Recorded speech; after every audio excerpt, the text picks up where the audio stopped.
oras gihatod kaninyo sa EXL Magkabuhay. Buhay at makulay ang buhay sa EXL Magkabuhay. This time check is brought to you by Bygone, 100% knockdown. Kining nga oras, hatod ka nato sa Biotrof Herbal Capsules. The Wonder Food Supplement. Salamat sa Biotrof Herbal Capsules kay nawa ang sakit-sakit sa akong lutahan. Salamat sa Biotrof Herbal Capsules kay miubos akong blood pressure. Salamat sa Biotrof Herbal Capsules kay mikunhod na ang akong blood sugar. Salamat sa Biotrof Herbal Capsules kay nagkahiyos na nga akong goiter. Biotrof Herbal Capsules. Garantisadong epektibo para sa mga nagkalain-laing balatian. Mapalit ang Biotrof Herbal Capsules sa tanang mga botika sa inyong dapit. Biotrof Herbal Capsules, the Wonder Food Supplement. Salamat sa Biotrof Herbal Capsules kay nawa ang sakit-sakit sa akong lutahan. Salamat sa Biotrof Herbal Capsules kay miubos akong blood pressure. Salamat sa Biotrof Herbal Capsules kay mikunhod na ang akong blood sugar. Salamat sa Biotrof Herbal Capsules kay nagkahiyos na nga akong goiter. Biotrof Herbal Capsules. Garantisadong epektibo para sa mga nagkalain-laing balatian. Mapalit ang Biotrof Herbal Capsules sa tanang mga botika sa inyong dapit. Biotrof Herbal Capsules, the Wonder Food Supplement. This newscast is brought to you by iBerry. Mahibalo na ko sa mga katsauhan aron inyong mahibawaan ang original Koy Herbal Capsule. Epektibo gayod ang mga sagol. Dunay ginger, ginseng o garlic. Mahilti jud ka, automatic do na bagoy ang palaya ug malunggay. Imo pamati mo raghayahay. Busa ikaw ay paglangan gasa kini sa kahitasan ang original Koy Herbal Capsule. Makaingon jud ka og sana all. Original Koy Herbal Capsule. Di mag-all, sana all. This newscast is brought to you by Biogesic. Basta lagnat, i-Biogesic agad. Most prescribed brand ng mga doc. Kaya sa lagnat, matik. Biogesic.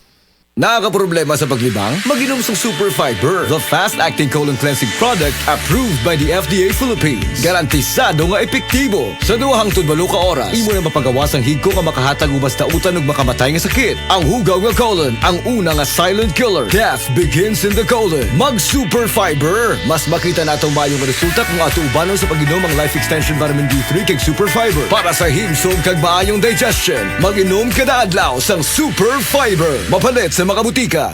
This newscast is brought to you by Farex Vitamin B1, B6, B12. Walang bibitiw, mag-Farex B araw-araw.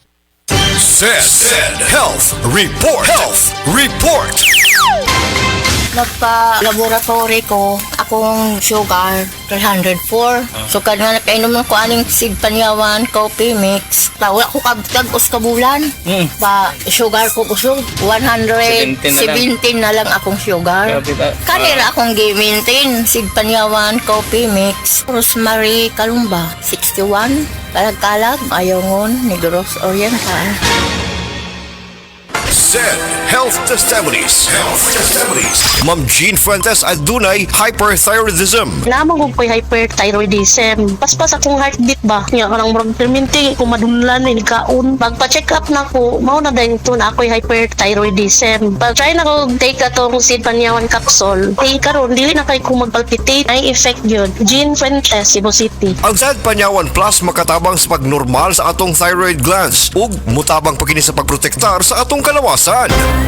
Said Health Testimonies. Health Testimonies. Si Sir Pablito Simudlan nakasinati og kidney problems ni sandig sa Said Cogon Herbal Capsule ug Said Panyawan Plus. Siya naulian. Sakit na yun sa ayo akong kilid nga nakahilig ko og dugo. Mao tong nakadungog man ko sa radyo nga Cogon o Panyawan. Nipalit dayon ko one week kaloy sa Diyos na wala na ko nakapatik up ay wala naman ko gibati. Nakaantog karon nagmintin ako. Antog karon ayon ako hunikan sa Cogon o Panyawan. Pablito Simudlan amon isa sinta nakapin sa Buena Vista.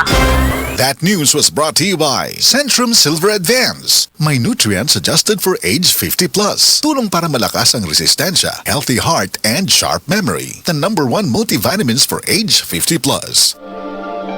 Taas na uric acid. Mao ka na ang nasinati ni Nanay Penny Galasio sa 60 anyos.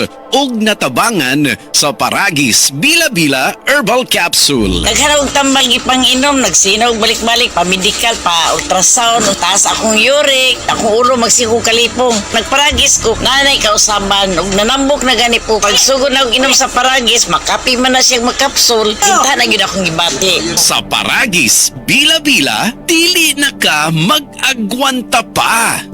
Ako si Radyoman Benzi Tanghian, kining balita hatod kanato sa Paragis Bila-Bila Herbal Capsule na ilhan isip herbal nga kapsula nga makatabang og daghang benepisyo sa kalawasan. Mao kini ang all-in-one nga herbal. Makahatag og kaayuhan sa ato ang mga selula sa lawas, makatarong sa nindot nga flow ug limpyuhan ang imuhang dugo nga modagtayday sa ato ang kasing-kasing. Alang sa kumpleto nga kombinasyon, gamita lang ang Paragis Bila-Bila Plus Herbal Capsule. Paragis Bila-Bila Herbal Capsule na uban sa pagpangapi sa Paragis Bila-Bila Herbal Coffee ug ang pagpanghaplas sa Paragis Bila-Bila Liniment Oil. Dama sa GFMQ Marketing. Sa Paragis Bila-Bila, dili na ka mag-agwanta pa. Sa dugang kasayuran, tawag lang sa 0935-641-0261. Ang Paragis Bila-Bila mapalit sa Didings Pharmacy sa Manalili Street, Cebu City. Bestway Pharmacy sa Mandawi City. Healthway Pharmacy. JV Butika sa Cebu, Mandawi, Liloan o Osmeña Boulevard. Mapalit usab sa JY Pharmacy sa 32 Osmeña Building, Osmeña Boulevard, Cebu City. Mga kasama, dapiton ko kamo sa pagpaminaw sa drama nga Budbud ug Bibingka. Matag alas 8 hangtod sa alas 8:30 sa gabi, Lunes hangtod sa adlaw Sabado. Maminaw ta dinhi lang sa DYHP RMN Cebu.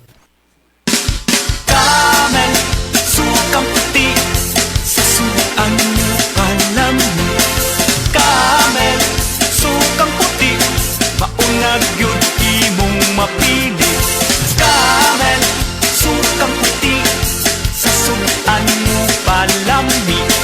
Camel, sukang puti, anita na ang sekreto, sa lami. Kalami magkape, pero dapat good ang kape nimo healthy. Parehasan ning Vita D Plus Coffee Mix. Nibalik na ang imong paborito nga pinakauna nga kape nga na ay vitamin D3, reishi mushroom ug mangosteen fruit extract. Aromatic na ug lami pa. Pwede jud siya sa mga naay diabetes. Vita D Plus Coffee Mix. May kape na ka, na ay vitamin D3 pa ka. Pagbasa sa 9 na kabanata ng aklat ni Juan, pinagaling ni Jesus ang isang bulag, talata 1 hanggang 41. Sa paglalakad ni Jesus, nakita niya ang isang lalaking ipinanganak na bulag. Tinanong siya ng kanyang mga alagad, "Guro, sino po ang nagkasala at ipinanganak na bulag ang lalaking ito? Siya ba o ang kanyang mga magulang?" Sumagot si Jesus, "Ipinanganak siyang bulag hindi dahil sa nagkasala siya o ang kanyang mga magulang, kundi upang mahayag ang kapangyarihan ng Diyos sa pamamagitan niya. Kailangan gawin natin ang mga ipinapagawa ng nagsugod sa akin habang maaga pa. Malapit na ang gabi at wala nang makakagawa pagsapit niyon. Habang ako'y nasa sanlibutan, ako ang ilaw ng sanlibutan." Pagkasabi nito, dumura si Jesus sa lupa at gumawa ng putik. Pagkatapos ipinahid niya ito sa mata ng bulag. Sinabi ni Jesus sa bulag, "Pumunta ka sa deposito ng tubig sa silo at maghilamos ka roon." Ang kahulugan ng salitang silo ay sinugo. Ganon nga ang ginawa ng bulag at nang magbalik siya ay nakakakita na. Nagsalita ang mga kapitbahay niya at ang mga nakakita sa kanya nung siya'y namamalimos pa. "Di ba yan ang pulubing bulag?" Sumagot ang ilan. "Yan nga," sabi naman ng iba. "Hindi, kamukha lang." Kaya't nagsalita pa ang dating bulag, "Ako nga po yun." "Paano ka nakakita?" tanong nila. Sumagot siya, "Ang lalaking tinatawag na Jesus ay gumawa ng putik at ipinahid yon sa aking mga mata. Pagkatapos sinabi niya sa akin, pumunta ka sa silo at maghilamos. Pumunta nga ako doon at naghilamos at nakakita na ako." "Nasaan siya?" tanong nila sa kanya. "Hindi ko alam," sagot niya. Dinala ng mga tao sa mga Pariseo ang dating bulag dahil araw ng pamamahinga ng gumawa si Jesus ng putik at nang pinagaling niya ang bulag. Tinanong din siya ng mga Pariseo kung paano siya nakakita kaya't sinabi niya sa kanila, "Pinahiran niya ako ng putik sa aking mga mata. Ako'y pinaghilamos at ngayon nakakakita na ako."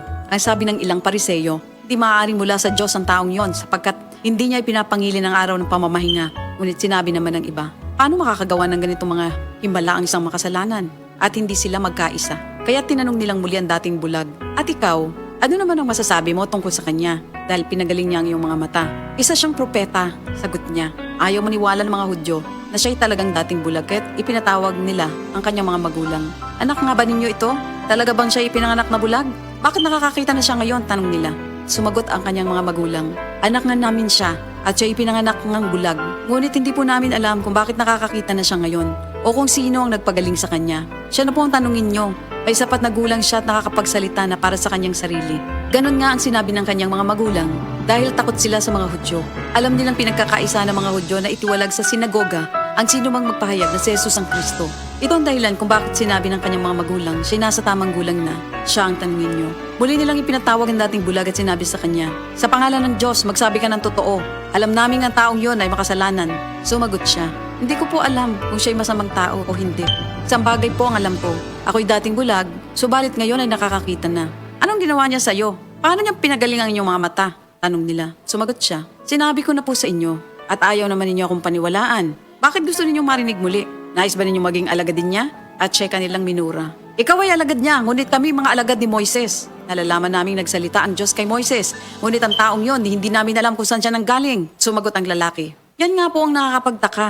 Hindi niyo alam kung saan siya nanggaling. Gayon pa man, pinagaling niya ang aking mga mata. Alam nating hindi pinapakinggan ng Diyos ang mga makasalanan. Ngunit pinapakinggan niya ang mga tunay na sumasamba sa Kanya at sumusunod sa Kanyang kalooban. Noon pa man ay walang makapagpagaling ng mata ng taong ipinanganak na bulag. Wala pong magagawa ang taong yon kung siya hindi mula sa Diyos. Sumagot sila. Ipinanganak ang makasalanan at ngayon nais mo pa kaming turuan? At siya'y kanilang itiniwalag. Nabalitaan ni Jesus na ang lalaking pinagaling niya ay itiniwalag ng mga Pariseyo. Kaya nang matagpuan niya ito, ay kanyang tinanong, sumasampalataya ka ba sa anak ng tao? Sumagot ang lalaki, sino po ba siya, Ginoo? Sabihin niyo po sa akin upang ako'y manalig sa kanya. Siya'y nakita mo na. Siya ang kausap mo ngayon, wika ni Jesus. Sumasampalataya po ako, Panginoon, ang sabi ng lalaki. At sinamba niya si Jesus. Sinabi pa ni Jesus, naparito ako sa mundong ito upang humatol at nang sa gayo'y makakita mga bulag at mabulag naman ang mga nakakakita. Narinig ito ng ilang Pariseyong naroon at sila'y kanilang tinanong, ibig mo bang sabihin mga bulag kami? Sumagot si Jesus, kung kayo nga'y bulag, wala sana kayong kasalanan. Ngunit dahil sinasabi niyong nakakakita kayo, ang kasalanan ay nananatili sa inyo. Ito ang salita ng Diyos. Mga higala, may ngadlaw ka natong tanan! Kini si Kuya Gulyat ninyong adunay na ilhan nga lamian kaayong tabliya, ang Don Pepe Tablia. Sa kaumot ng kalami, walay mudili, sa Don Pepe nga tablia, kini mao'y paborito. Mag Don Pepe. Don Pepe Tablia, sarap ni bay. Kung makatilaw ka, magpangita ka. Salubungin ang sigla, ang makulay mong buhay. Punuin mo ng siyaha, kasamang makabuhay. EXL Life and Herbs Nutritional.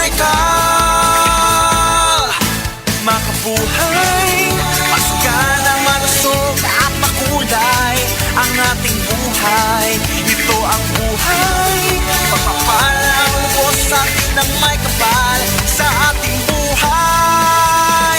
Halina't magmakabuhay.